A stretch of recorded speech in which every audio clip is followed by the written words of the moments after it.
Before the desert wind carried the first knock to his door, the silent rancher had already learned one hard truth about the frontier: trouble never rides alone.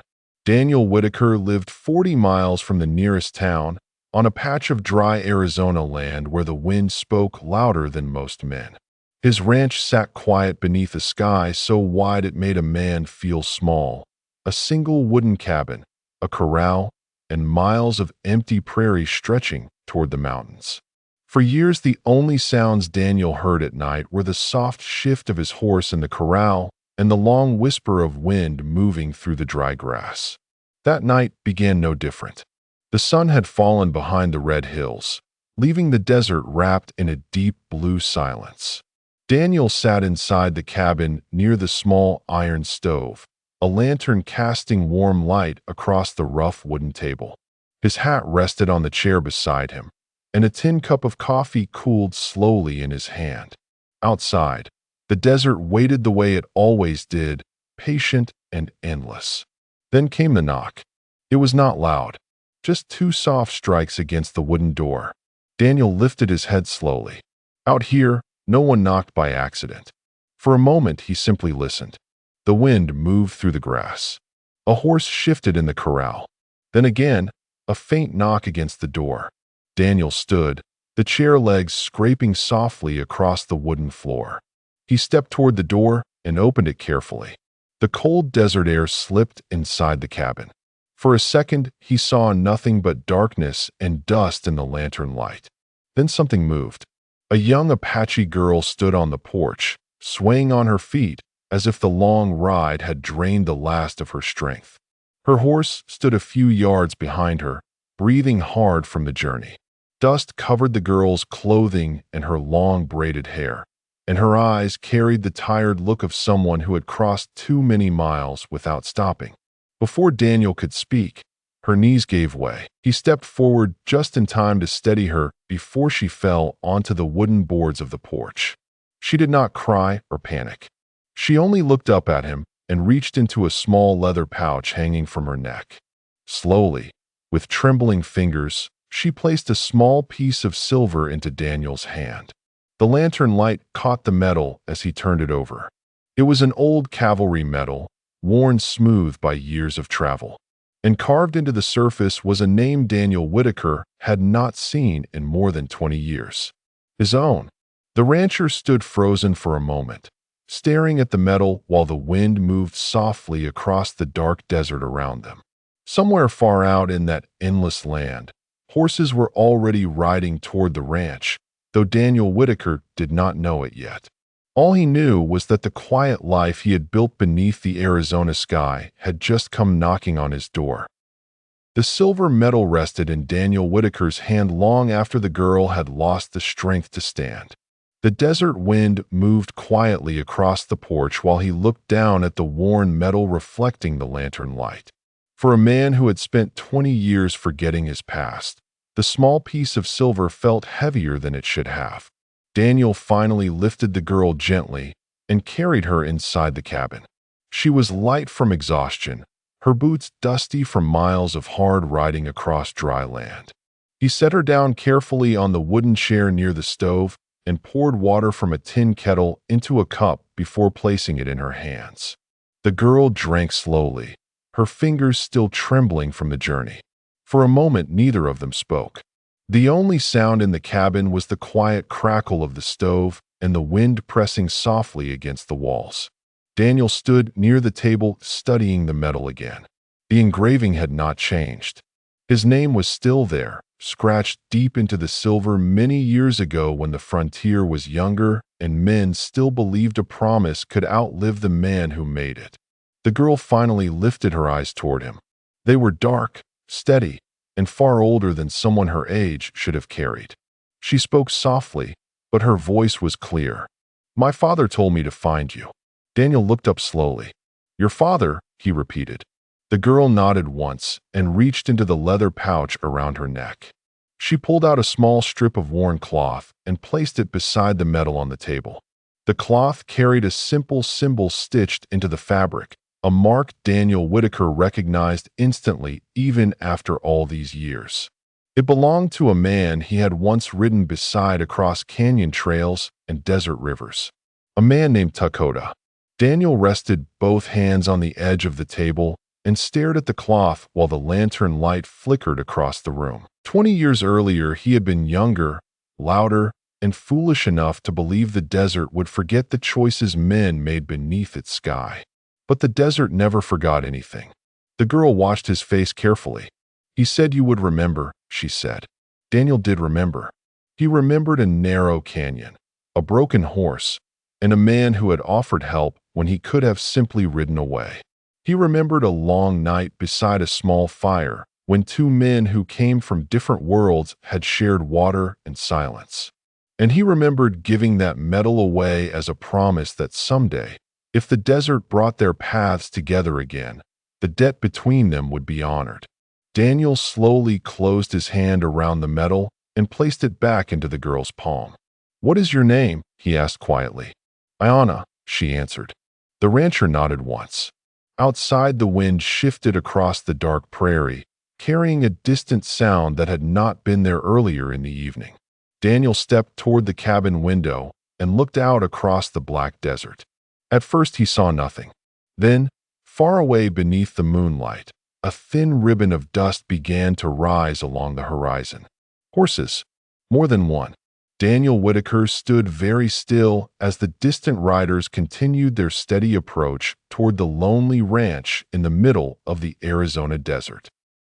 Daniel Whitaker kept his eyes on the thin ribbon of dust rising far beyond the dark prairie, while the lantern behind him cast long shadows across the cabin floor. Riders were coming. The desert wind carried the faint rhythm of hooves now, distant but steady, the kind of sound a man learned to recognize after years of living alone on open land. Daniel stepped away from the window and glanced toward Ayana, who still sat near the stove with the medal resting quietly in her palm. The firelight flickered across her face as she followed his gaze toward the dark window. She did not look surprised. She only looked tired. Daniel walked slowly to the wooden rack beside the door and lifted his coat from the hook before setting it across the back of the chair. The cabin remained silent except for the low whisper of wind outside and the faint creak of wood shifting with the night air. Finally he spoke. "How many are behind you?" Ayana studied the floor for a moment before answering. "6," she said softly. Daniel nodded once. 6 riders meant men who believed they had control of the situation, not a wandering group, not travelers passing through. 6 was a number chosen by men who expected no trouble waiting at the end of their trail. Daniel moved toward the small table and poured another cup of water. He set it down in front of her without a word. The girl looked up at him carefully. "My father said you would help me," she said. Daniel did not answer immediately. Instead, he turned the lantern wick slightly lower and stepped toward the door. Through the wooden boards, he could already hear the faint shift of leather and the distant breath of horses drawing closer across the open land. "Your father gives me more credit than I deserve," Daniel said quietly. Ayana shook her head once. "He said a man who keeps his word does not forget who he is." Daniel rested his hand against the door frame and stared out into the night. The moon had risen high above the desert now, washing the prairie in pale silver light. Far away, the riders had grown clearer against the horizon, dark figures moving steadily toward the ranch. The girl stood slowly and stepped beside him. For a moment, they both watched the riders approach across the empty miles of land. "They will ask for me," Ayana said. Daniel nodded. "I know." The wind moved across the corral fence behind the cabin, and one of the horses shifted uneasily, as if sensing the change in the quiet night. Daniel Whitaker looked across the desert where the 6 riders were now less than a mile away and felt the old weight of a promise pressing against his chest again. The medal in Ayana's hand had traveled 20 years to return to him, and now the desert had brought the rest of the story to his door. Silas Carter did not sleep that night. The quiet of the prairie pressed against the walls of his small ranch house, while the lantern on the table burned low and steady. Across the room, the young woman he had pulled from the cold hours earlier sat wrapped in one of his wool blankets, her dark hair still damp from melted frost. She had finally spoken her name before the silence returned. Lila Redbird. The name carried the rhythm of the land itself, something older than the fences and roads that now cut across the valley. Silas leaned against the wooden door, arms folded, listening to the wind moving across the fields like a distant tide. The knock that had come earlier still echoed in his thoughts. It had not been the frantic knock of a stranger in danger. It had been calm, deliberate, someone who knew exactly where they were and why they had come. Lila watched him quietly from the chair near the fire. Her eyes followed the slow movement of his shadow along the wall. "You do not ask many questions," she said softly. Silas shrugged without looking back. "Questions can wait until morning. Sometimes the night has its own answers."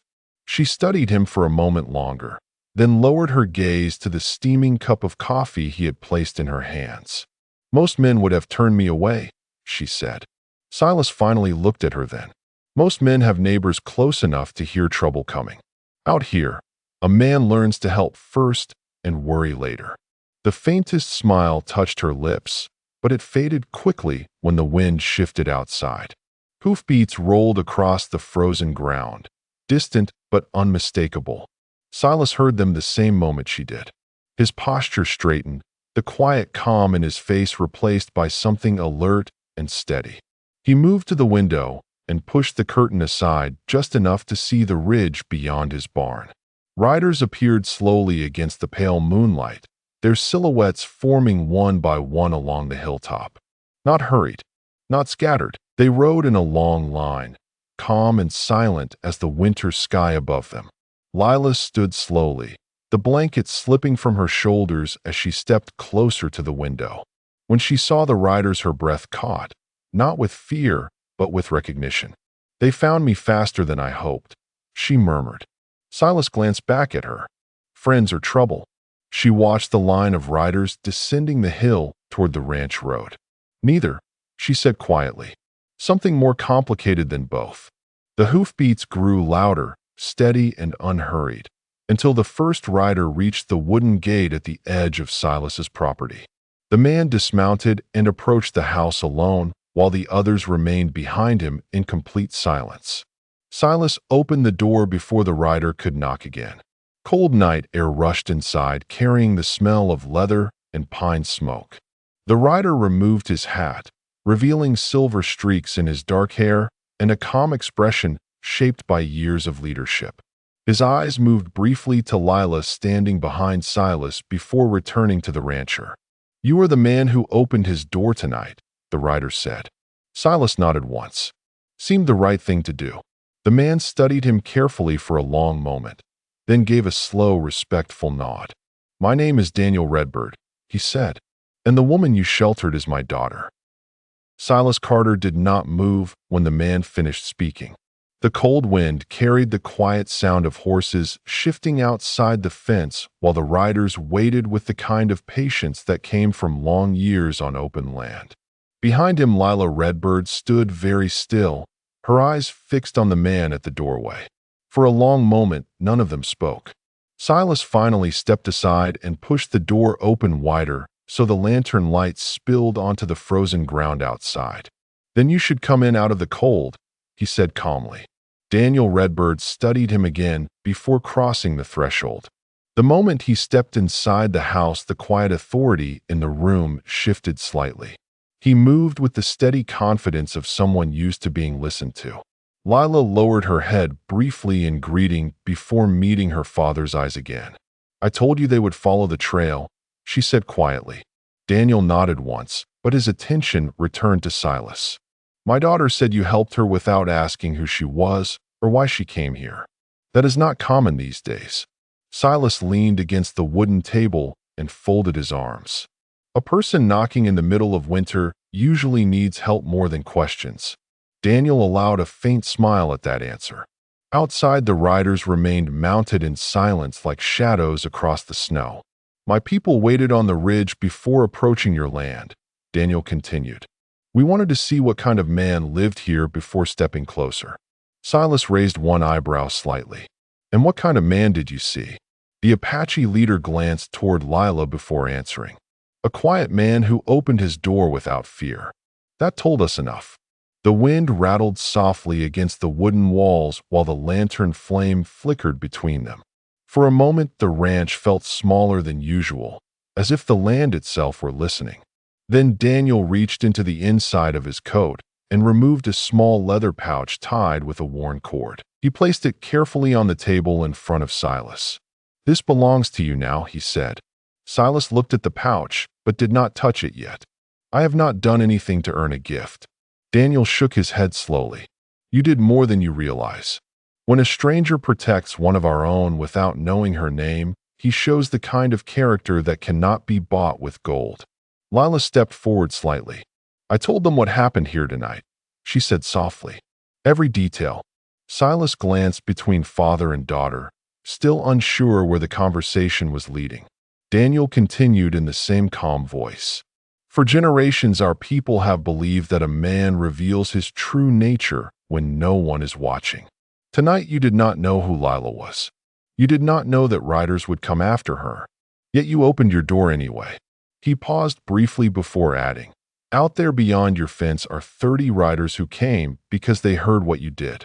Silas turned his head slightly toward the window where the silhouettes of horses still waited under the moonlight. 30 men seemed like a large number to ride through the winter night for something so small. Daniel followed his gaze. "They did not come to threaten you. They came to witness something rare." Silas finally rested one hand on the small leather pouch, but did not untie it yet. "And what exactly is that?" Daniel Redbird met his eyes steadily and answered in a quiet voice. "A man whose kindness will soon change more lives than he can imagine." Silas Carter kept his hand resting on the leather pouch while the quiet inside the cabin deepened. The wind outside brushed against the walls like a slow breath moving across the prairie. For a moment, he simply studied the worn cord tied around the pouch, noticing how carefully it had been wrapped and sealed. Objects like this usually carried a story. Sometimes they carried a responsibility. He finally loosened the knot and opened the small flap. Inside lay a silver medallion no bigger than a silver dollar, polished smooth with age.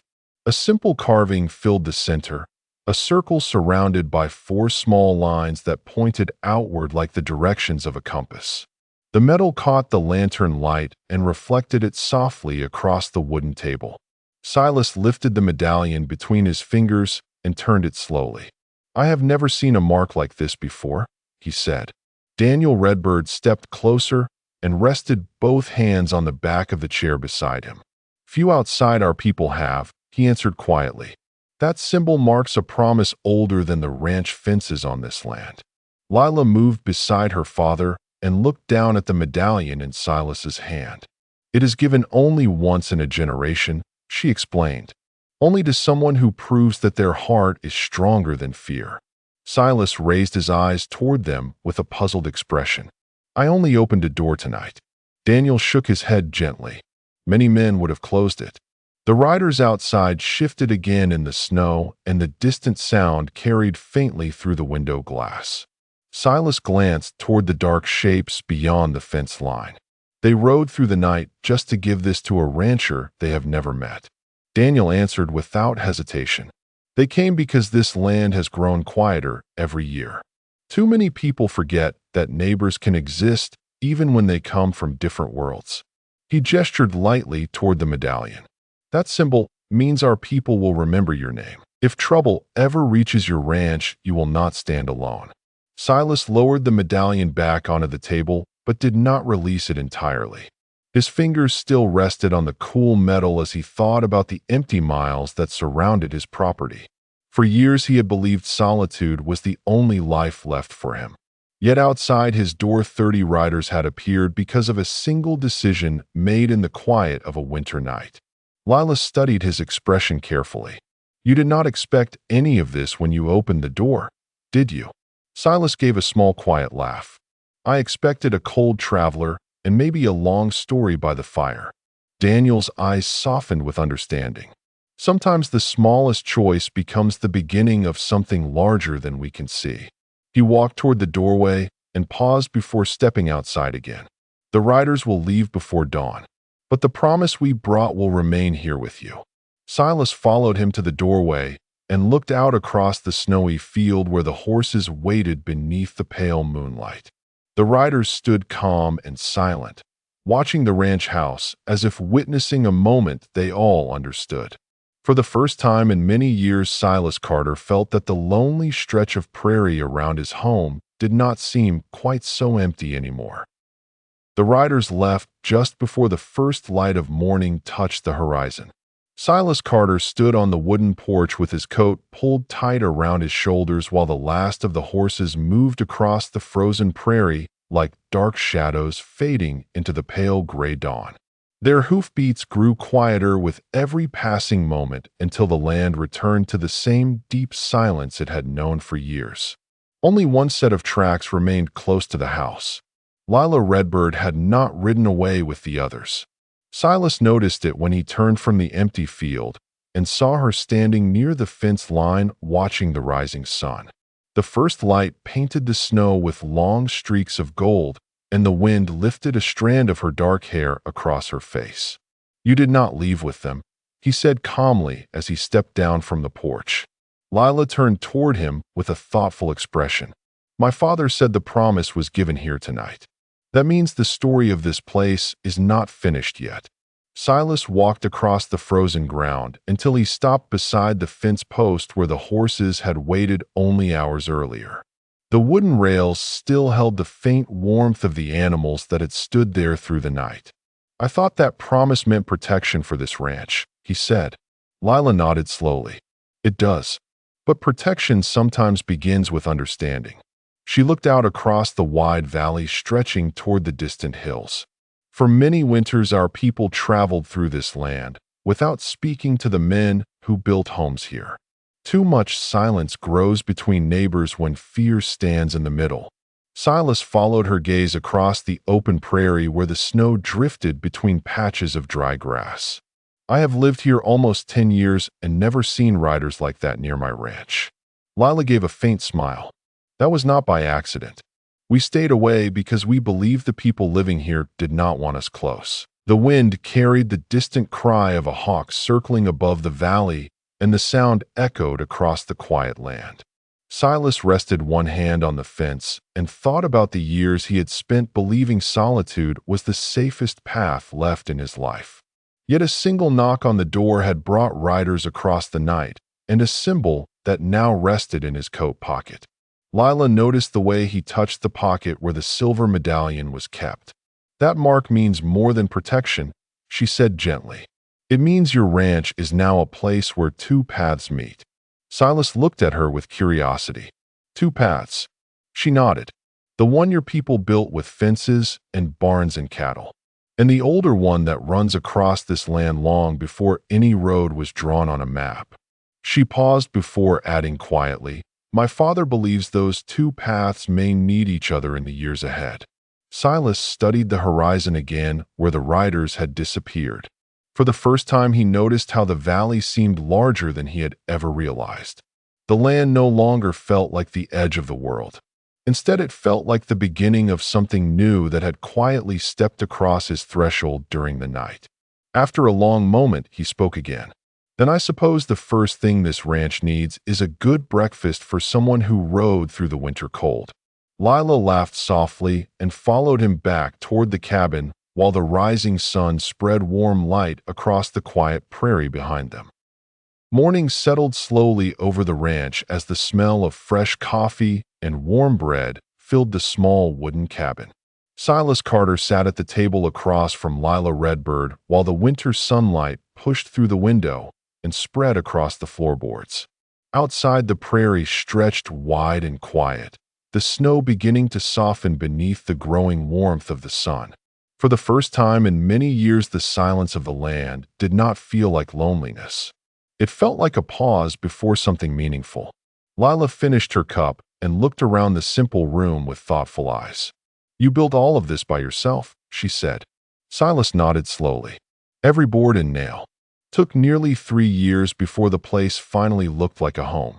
She smiled faintly at that. My father once said a place becomes a true home only when others feel welcome to enter it. Silas leaned back in his chair and glanced toward the window where the valley opened toward distant hills. I never thought many people would come knocking out here. Lila followed his gaze. Yet last night 30 riders crossed the prairie to stand beside your door. That is not something people forget. Silas reached into his coat pocket and placed the silver medallion on the table again. The symbol caught the sunlight and reflected softly between them. I still feel like the wrong man to carry something like this, he admitted quietly. Lila shook her head with gentle certainty. The right person rarely believes they deserve it. That is exactly why the symbol was given to you. The quiet moment stretched comfortably between them while the wind moved through the tall grass beyond the cabin walls. After a while, Silas stood and walked toward the doorway, opening it so the bright winter air flowed inside. The land looked different than it had the day before. The same hills, the same fences, the same cattle moving slowly across the distant pasture. Yet something about it had changed in a way that was difficult to explain. He realized the change was not in the land at all. It was in the way he saw it. Lila stepped beside him on the porch and looked across the valley. When people travel through this land in the future, they will remember what happened here, she said quietly. A place where a stranger was welcomed instead of turned away. Silas rested his hands on the porch rail and nodded thoughtfully. Then we should make sure that story stays true. Lila looked at him with curiosity. What do you mean? Silas gave a small, thoughtful smile. I mean, a ranch this quiet could use more neighbors stopping by now and then. Maybe traders. Maybe travelers. Maybe riders who remember the promise your father spoke about. Lila laughed softly, and the sound carried lightly into the cold morning air. I believe that will happen sooner than you expect. The two of them stood there for a long moment, watching the sunlight stretch farther across the prairie while the hawk from earlier circled high above the valley. Somewhere beyond the distant hills, 30 riders were already carrying the story of the night across the open land. And on a quiet ranch that had once stood alone, a single act of kindness had begun to build a bridge wide enough for many journeys to follow.